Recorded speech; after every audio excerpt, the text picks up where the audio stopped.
Tessin held the youngest on her hip and counted heads for the last time. 6, all 6 accounted for, pressed against the warm metal wall of the cargo compartment, their breath making small clouds in the recycled air. The freighter's engines hummed through the floor plating, a deep, even vibration that Tessin had learned to read the way one reads a pulse. Steady meant safe. Stuttering meant trouble. For now, steady. She was not their mother. She had never claimed to be. But when the last adult in their group had stopped breathing on the floor of the processing center at Orvally Station, Tessin had looked down at the 5 faces turned toward hers and understood that the question of what she was had become irrelevant. What mattered was what she did next. That had been 41 days ago. Now the freighter was descending through atmosphere, and the human who owned it was somewhere forward, running the landing sequence alone. She had not expected a human. When Tessin had dragged the children through the service corridors of Hellcat Depot, looking for any ship that would take them, she had expected to be turned away. Every species in the arm knew what Netheri refugees looked like: small, thin, lavender-skinned, conspicuously undocumented. She had rehearsed her appeal in 3 trade languages and prepared herself for the particular silence that comes before a door closes. The human had been standing in his cargo bay, running inventory on crates of industrial sealant.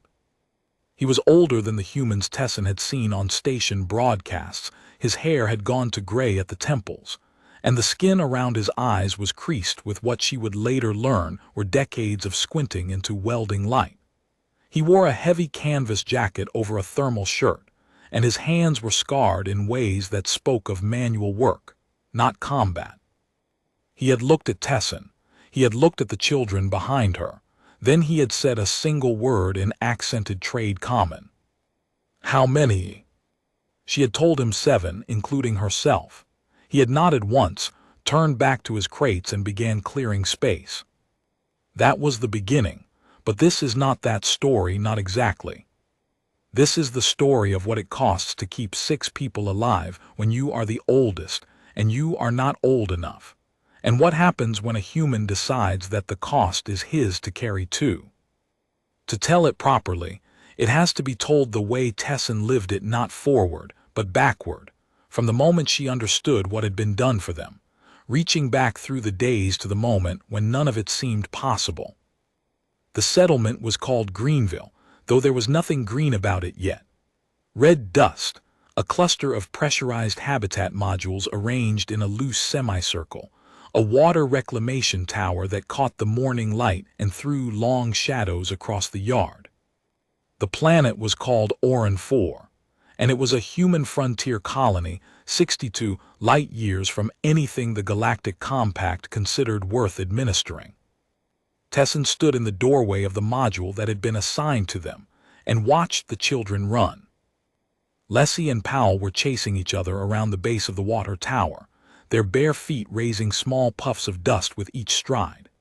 Dean sat in the shade of the tower's support strut, drawing shapes in the dirt with a stick.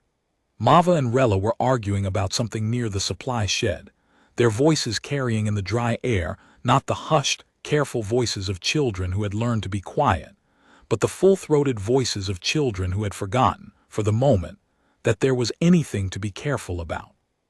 Tessin held the youngest, Orphan, against her shoulder. He was sleeping. His weight was solid now in a way it had not been 41 days ago, when his ribs had been countable through his tunic. His breathing was even. His fingers were curled loosely around a fold of Tessin's collar. She watched the others and felt something she did not have a word for. Not relief exactly. Not happiness. Something heavier and more permanent, like a foundation being laid beneath her feet without her having asked for it.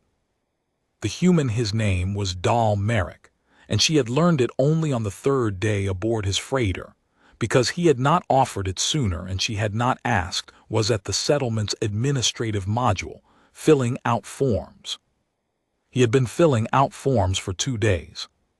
He had arrived at Greenville with 7 Netheri refugees who possessed no documentation of any kind, and the settlement's administrator, a sharp-eyed woman named Kale, had informed him that housing non-citizens required a formal sponsorship filing, a resource allocation waiver, a health screening for each individual, and a background verification that could take 6 standard weeks to process. Dahl had sat down at the terminal. Cale pointed him to and begun filling out forms. He had not complained. He had not argued. He had not raised his voice or attempted to bribe or threaten or negotiate. He had simply begun filling out forms, and when the terminal locked him out after the daily filing limit was reached, he had walked back to the ship, eaten a meal with the children, checked that the water tanks were full, and gone to sleep on the cargo bay floor, which was where he had been sleeping for 41 days because he had given the only cabin to Tessin and the children. Tessin had not asked him to do that either. She had learned over those 41 days that asking Dahl Merrick to do things for the children was unnecessary. He simply did them. He noticed what needed doing and he did it, with the same unhurried competence he brought to calibrating the ship's atmospheric scrubbers or patching a cracked coolant line. There was no ceremony to it, no announcement. He did not kneel before the children and speak softly and wait for their gratitude. He simply woke before they did, ensured there was warm food when they opened their eyes, and went about the work of keeping the ship functional while 7 additional passengers breathed its air and drank its water. She had tried to thank him once, on the 11th day. He had been replacing a worn gasket on the water recycler, lying on his back with his shoulders wedged into the access panel, and Tessin had stood over him and said, in the best trade common she could manage, that she was grateful. He had not looked up. He had tightened the gasket, wiped his hands on his trousers, and said, "Don't mention it."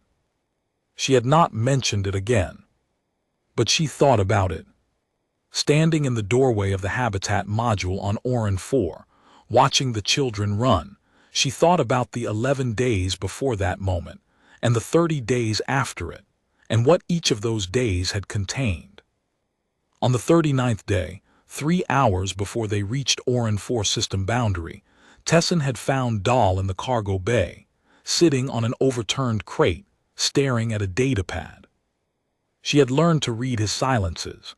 This one was different from his working silence, which was focused and contained, or his tired silence, which came in the evenings when the children were asleep, and he sat in the dim light of the cargo bay and did nothing for a few minutes before checking the ship's systems one final time. This silence had weight to it. Something was wrong. She had sat down across from him, on a smaller crate, and waited. After a long time, he said, "The sponsorship filing requires a permanent resident guarantor." Tessin had not understood. "It means someone who already lives on Orphan 4 has to vouch for you. Sign a legal document saying they'll take responsibility if anything goes wrong. Do you know someone there?" "No." She absorbed that. "Then what happens?" "Then they put you in temporary holding until someone volunteers, or until the filing period expires, and you get transferred to a compact processing facility." Tessin knew what compact processing facilities were. She had been inside one. The children had been inside one.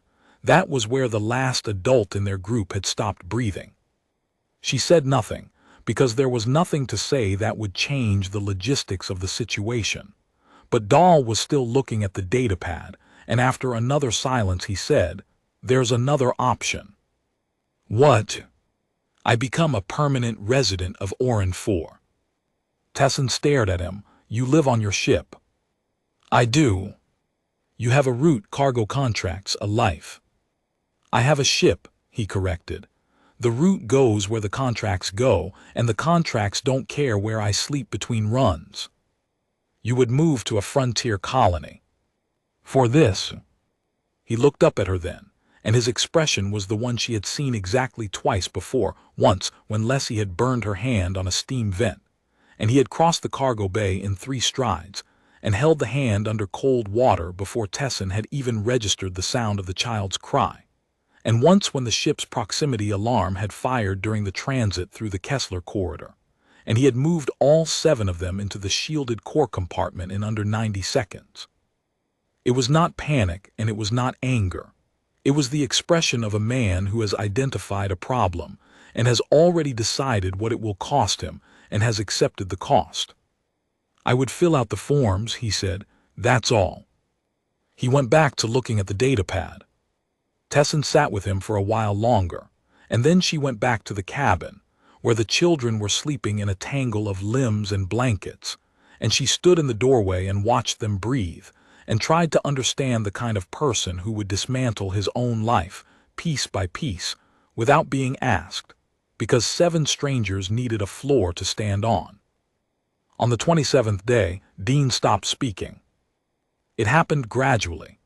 Dean was the second youngest after Orrin, and for the first 3 weeks aboard the freighter, he had been the most vocal of the children, asking questions about the ship's systems, demanding to know what was for dinner, arguing with Mava about the rules of a game they had invented using cargo manifests as playing pieces. Then, over the course of a single day, he went quiet. He sat in the corner of the cabin with his knees drawn up and his eyes open, and did not speak when spoken to. Tessin recognized it. She had seen it in the processing center, in children whose bodies had arrived before their minds had caught up, children who were physically present but had retreated to some interior space where the world could not reach them. She knew what to do about it, which was nothing that could be done quickly. Sit with them. Be present. Wait. But she was also managing Orrin's feedings and Rella's nightmares and Powell's persistent cough, and Leslie's tendency to wander into restricted areas of the ship, and Mava's anger, which came in sudden hot bursts and then vanished, leaving the girl hollow-eyed and trembling. Tessin was doing all of this while also learning the ship's food preparation system, which was designed for a single human operator and required manual calibration for Netheri dietary needs, and while also keeping watch for pursuers, because the people they had fled from at Orvalley's station had not been the kind of people who stopped looking. She was stretched thin. She knew it. She could feel it in the way her hands shook when she was alone, in the way her thoughts fragmented into lists and contingencies that ran through her head even when she was trying to sleep. She was the oldest. That was the fact she carried.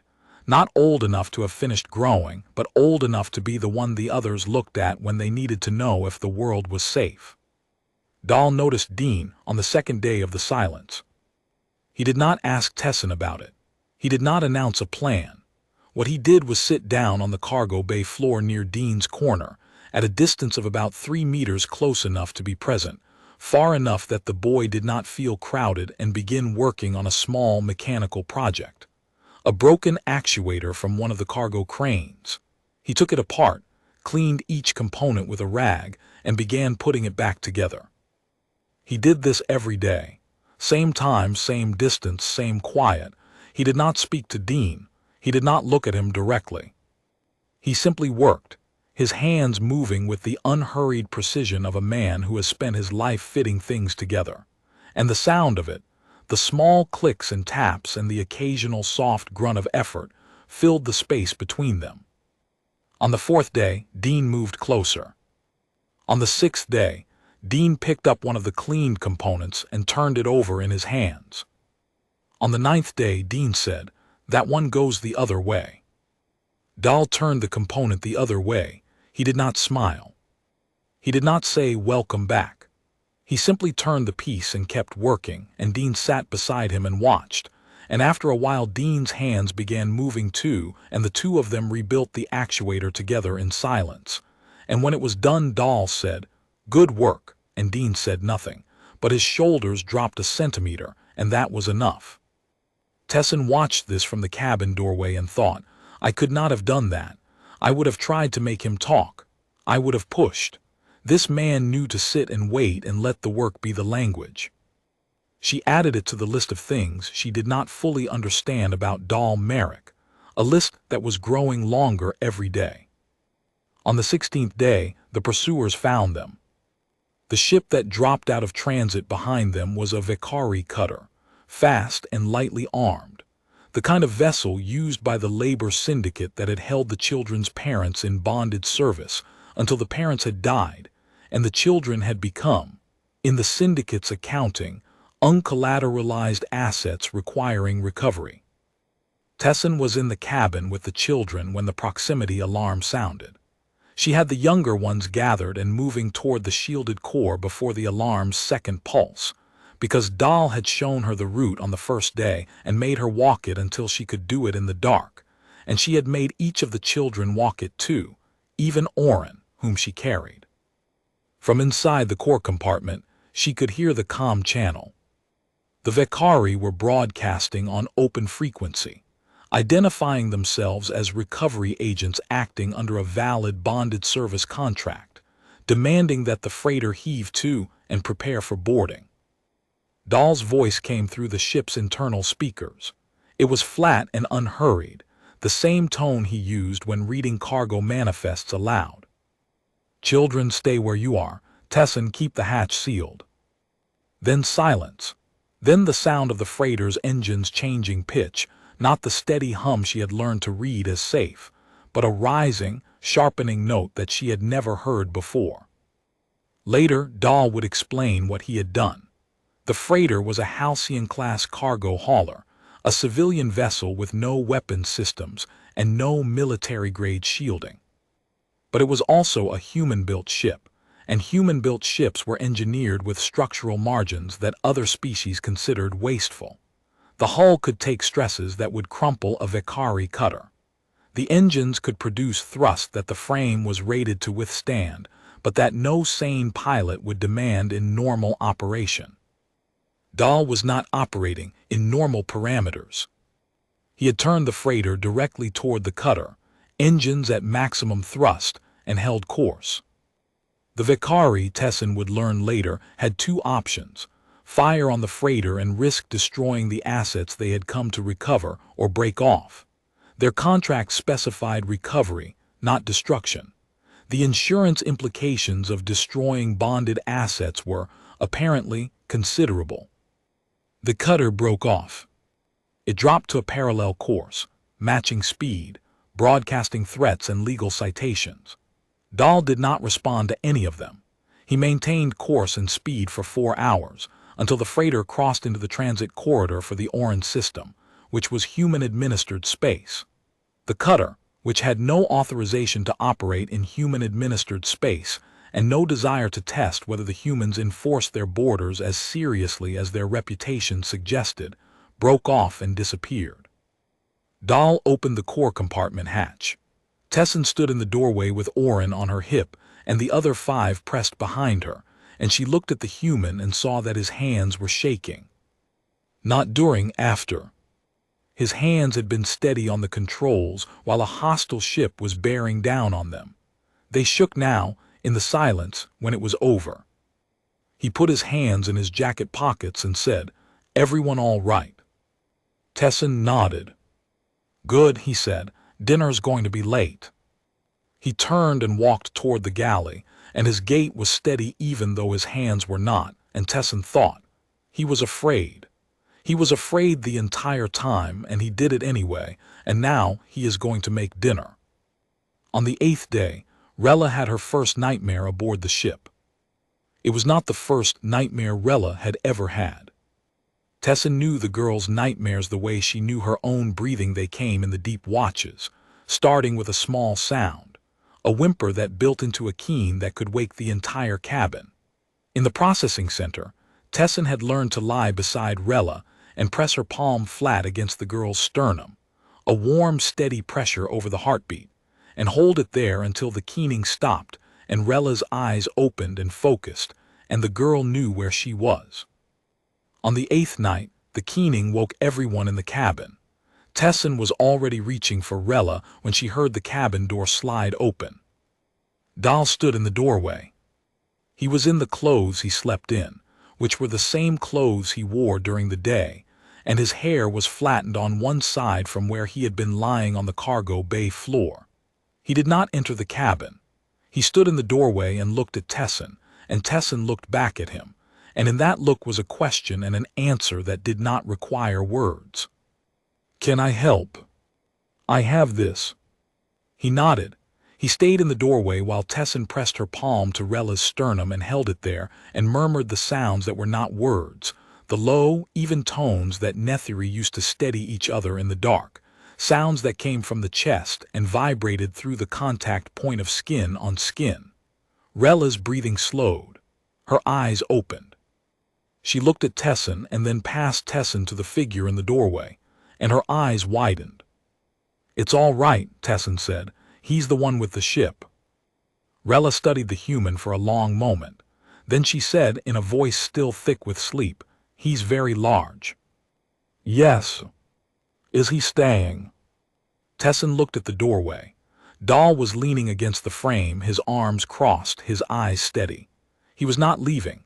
He was not entering. He was simply there, a large, quiet, immovable presence between the children and everything else on the ship, which was nothing because there was nothing else on the ship, but the presence mattered anyway. I think so, Tessin said. Rella closed her eyes. She did not have another nightmare that night. The next morning, Tessin found that Dahl had moved his sleeping mat from the cargo bay to the corridor outside the cabin door. He had not asked. He had not explained.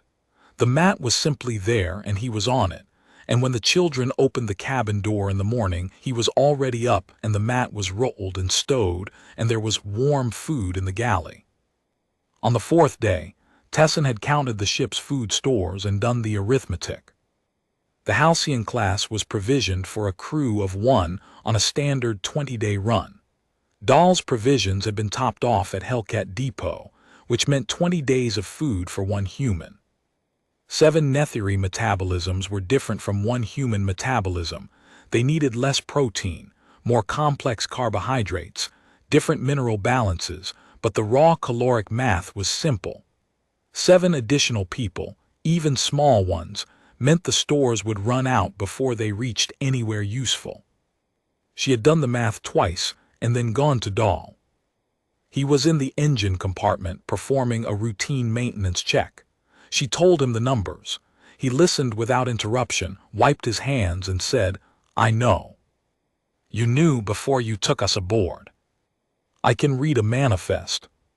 Then how? I'll eat less. She stared at him. You cannot eat less. You are operating a vessel alone. You need. I need enough, he said. The children need more. The math isn't complicated. He went back to the maintenance check.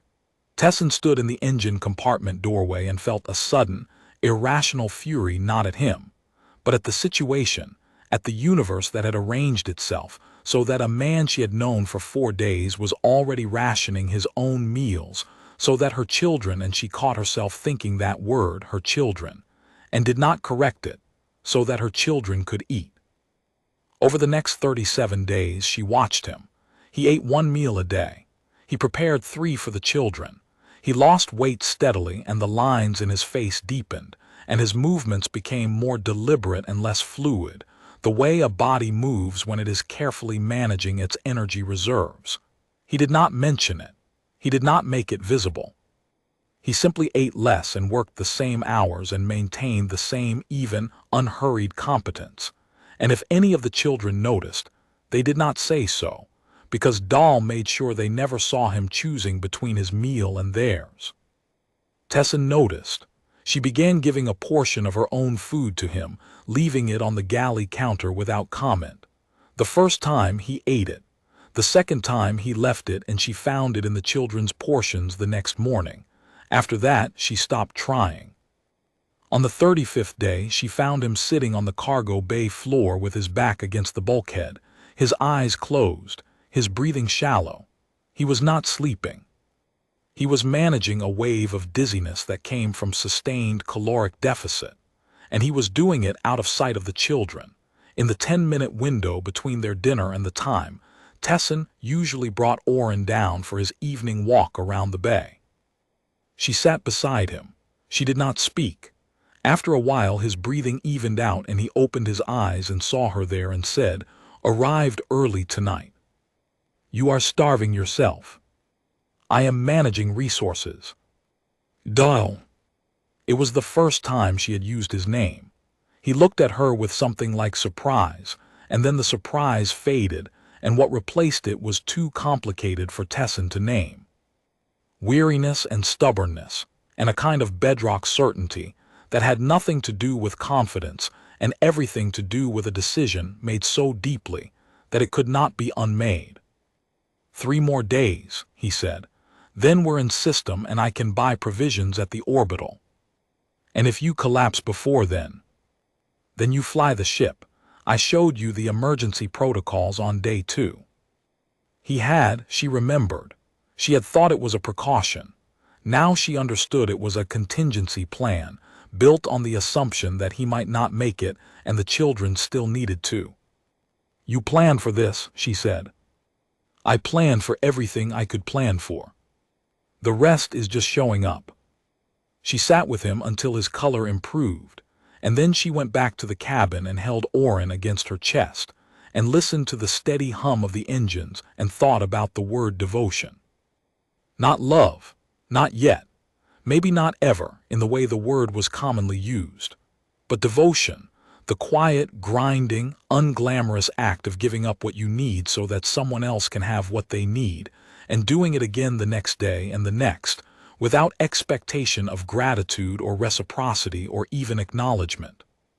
She had been doing it for the children since the processing center. She had thought she understood what it meant. Dal Merrick was teaching her that she had understood only half of it.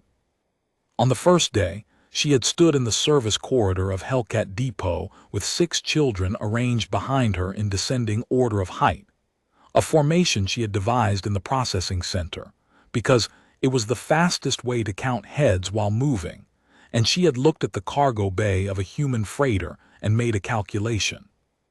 The calculation was not about trust. Trust was a luxury she could not afford. The calculation was about options, and on the first day, standing in that corridor with Leslie's hand gripping the back of her tunic and Orrin's weight heavy on her hip, and the sound of the depot's security sweeps echoing through the ventilation ducts, the options were very simple. Walk into the cargo bay or keep running. She was tired of running. Not physically, she was young enough and strong enough that her body could carry the effort for a while longer. She was tired in the way that only people who are responsible for other people's survival become tired, a bone-deep exhaustion that comes from never, not for a single moment, being able to set the weight down. Every decision was life or death. Every wrong turn was a child in danger. Every minute of sleep was a minute she was not watching. She had been carrying this for weeks, since before the processing center. Since the ship that brought them from the homeworld, where the war had been a distant rumble until it was not distant anymore, had deposited them at Orvalley Station, and the station had processed them into a holding facility, and the holding facility had become a processing center, and the processing center had become the place where the last adult died. Tessin had not known that adult well, an older male, a neighbor from her family's residential block, who had gathered the children from the rubble and put them on the evacuation ship because their parents were already gone. He had survived the transit. He had survived the station. He had not survived the processing center, where the medical facilities were understaffed and the drugs were out of date, and a respiratory infection that should have been treatable became something that was not. He died on a Tuesday, station time.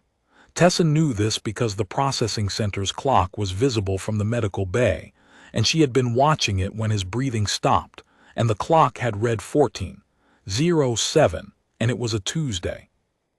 After that, Tessin had taken the children and left. Not through the front door, because the front door was monitored by Vakari syndicate agents who were there to tag bonded service dependents for recovery. Through the ventilation system, which Tessin had been mapping in her head since the second day because she had learned, in the time before the evacuation, that knowing where the exits were was the difference between people who survived and people who did not. They had crawled through ducts and service corridors and maintenance shafts for 9 hours, Tessin leading, Mava at the rear because Mava was the fiercest and would fight anything that came from behind. the others in between, Orrin strapped to Tesson's chest with a length of medical wrap. They had emerged at Hellcat Depot. They had walked through the depot's commercial district, a ragged line of lavender-skinned children moving through crowds of species that did not look at them or looked and looked away, because refugees were common and compassion was not, and Tesson had searched for a ship, any ship, that would take them somewhere the syndicate could not follow. She had been turned away 4 times, a Vicari merchant, a Corellian hauler, 2 independent traders who had taken one look at the children and shaken their heads. The 5th ship was the Halcyon-class freighter. The human was standing in his cargo bay. How many?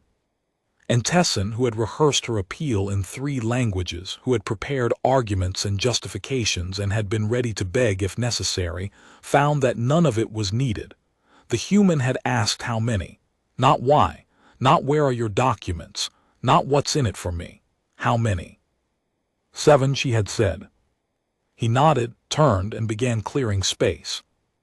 And Tesson had walked into the cargo bay with 6 children behind her, and the littlest one, Orrin, had been sleeping against her chest, and the oldest one, Tesson herself, had been carrying a weight that no one her age should have to carry, and for the first time in weeks she had felt not safe exactly. Not that, but something adjacent to safe. The feeling that the next decision might not be life or death. That someone else was in the room, and that someone else was competent, and that competence was a kind of shelter too. Now standing in the doorway of the habitat module on Orrin 4, watching the children run, Tesson held Orrin and thought about all of it.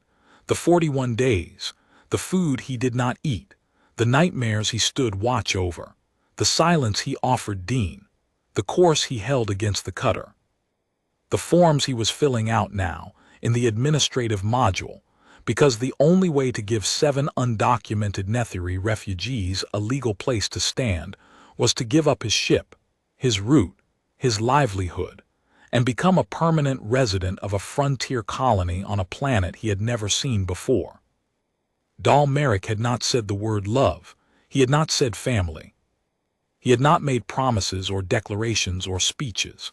What he had done was show up every day with his scarred hands and his flat voice and his unhurried competence, and he had done the work.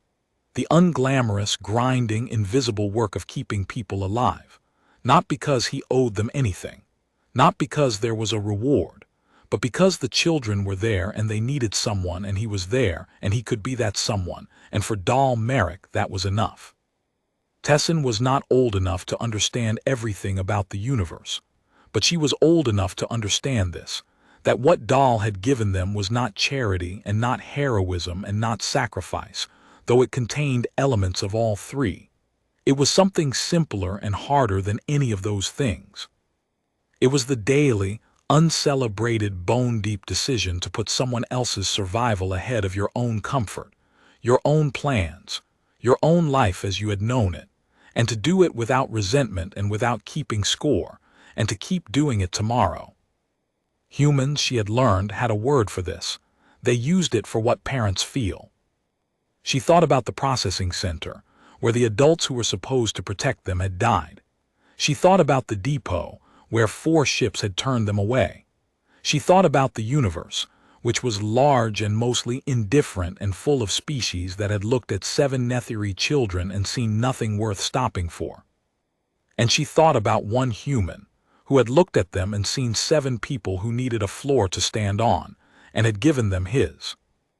Across the yard, Dal emerged from the administrative module.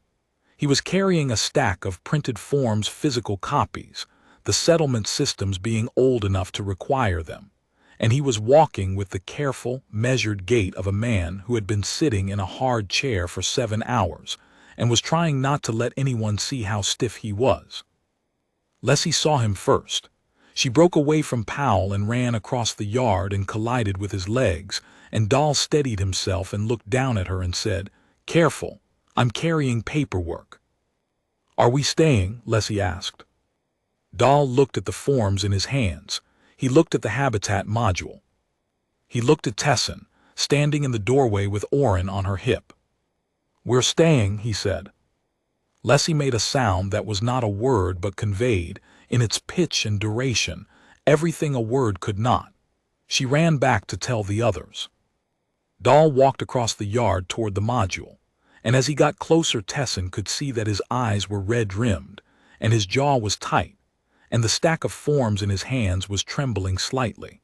And she understood that filling out those forms had cost him something, that somewhere in the bureaucratic language of sponsorship filings and residency applications was the moment where he had signed away the life he had built over decades of hauling cargo across the arm, and that he had done it with the same unhurried steadiness he brought to everything else, and that the trembling was not regret but the aftershock of a large thing done quietly. He stopped in front of her. He looked at Orrin sleeping on her shoulder. He looked at her. "The filing goes through in 6 weeks," he said. "Until then, we're provisional residents. Means we can use the module, the water, the commissary. I've got a meeting with the settlement's agricultural coordinator tomorrow about a labor placement." "You're going to farm," Tessin said. "I'm going to learn to farm." "You are a cargo hauler." "I was a cargo hauler. Now I'm a provisional resident of Orphan 4 with 7 dependents and a meeting about soil composition." He paused. "Although I'm told the soil here is mostly calcium silicate and iron oxide, so composition may be generous." It was the closest thing to a joke she had heard him make in 41 days. She almost smiled. "Dahl." "Yeah." "Why?" He had been asked this before on the first day, and he had not answered. Now, standing in the red dust of Orphan 4, with the late afternoon light turning the habitat modules to copper, and the sound of children's voices carrying across the yard, he looked at her for a long time, and then he said something that she would remember for the rest of her life. Because someone should. That was all, because someone should, not because he was special, not because he had been called or chosen or destined, because someone should do it and he was someone and so he did it. Tessin looked at him, this large, quiet, underfed, stubborn human who had walked 7 strangers across the arm and starved himself to feed them, and faced down a hostile ship with nothing but a cargo hauler's engines, and was now signing away his life to give them a legal right to stand on a piece of ground. And she understood, with a clarity that cut through everything she had ever been taught about the universe and its inhabitants, that this was what humans were. Not the warships, not the reputation, not the ferocity that other species whispered about in diplomatic corridors and military briefings. This, the quiet, immovable, unglamorous refusal to let a child go unprotected. The willingness to pay a cost that no one asked them to pay and that no one would ever fully know about, because the cost was invisible and the work was invisible and the devotion was invisible, and all that was visible at the end was a man standing in a doorway holding a stack of forms, and 7 children who were alive. Orrin stirred on her shoulder. He opened his eyes, blinked in the sunlight, and looked at Dahl. He reached out one small hand. His fingers brushed the edge of the paperwork, then closed around Dahl's thumb. Dahl looked down at the small lavender hand wrapped around his thumb. He did not pull away. He did not move. He stood very still, holding the forms with one hand and letting a child hold the other, and the expression on his face was the one Tessin had seen in the engine compartment on the 35th day, when she had sat beside him, and he had opened his eyes, and the tiredness, and the stubbornness, and the bedrock certainty had all been there at once. He stood like that for a long time in the red dust in the light. The children's voices rose and fell around them. The water tower threw its long shadow. Somewhere inside the administrative module, the forms would be processed, and the bureaucracy would grind forward, and eventually there would be a record somewhere that said 7 Netheri refugees had been granted permanent residency on Orphan 4 under the sponsorship of one Dahl Merrick, human, formerly of no fixed address. The record would not say what it had cost him. Records never do. But Tessin knew, And she held Orrin on her hip and watched the children run and stood beside the man who had given them everything he had, not because he loved them, not yet, maybe not ever in the word's usual shape, but because he believed, with the quiet, iron certainty that humans seem to carry in their bones, that someone should. And he was someone. And that was enough.